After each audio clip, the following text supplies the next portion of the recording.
মোৰ ছোৱালীৰ জোৰণৰ কিছু অংশ মই এয়া আপোনালোকক দেখুৱাবলৈ লৈছোঁ। আৰু এই জোৰণৰ দিনাখন যেতিয়া দৰা ঘৰৰ মানুহবোৰ আহিছিল আৰু ছোৱালীক এয়া জোৰণৰ মানে যি কাপোৰ সলাই জোৰণত পিন্ধোৱা তেলশাৰী বুলি কোৱা হয়, সেই তেলশাৰীখন পিন্ধালে তেওঁলোকে। আৰু এনেকৈ মই মানে আপোনালোকক দেখুৱাই যাম তাৰ পিছৰ কিছু অংশ। আৰু এনেকৈ তেওঁলোকে যি গাই গহিনা আনিছিল সেইবোৰ পিন্ধাইছে।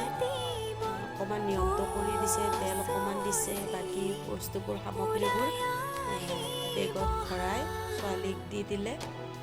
যিমানবোৰ কাপোৰ কানি আনিছিল মাত্ৰ এখন শাৰীখন পিন্ধাই দিয়া ছোৱালীক দেখিবলৈ খুব ধুনীয়া লগা হৈছিল সেই সময়খিনিত।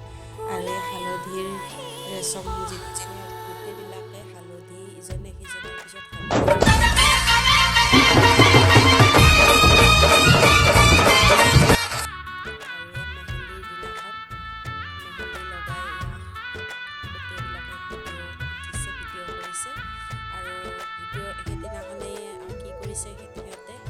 বেচেলাৰ পাৰ্টি বুলি কোৱা হয়। গোটেইবিলাক ছোৱালীয়ে কেক কাটিছে, অকণমান মানে এনজয় কৰিছে আৰু বিয়া হৈ যোৱাৰ পিছত সেই মানে যিবিলাক ছোৱালী লগ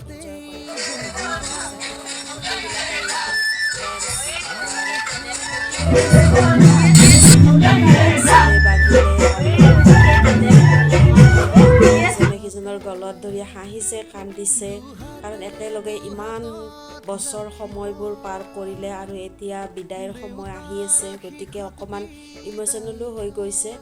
আৰু এনেকৈয়ে মানে বিয়াৰ দিনা ৰাতিপুৱা যেতিয়া সাজি কাচি ওলাইছে কিছু অংশ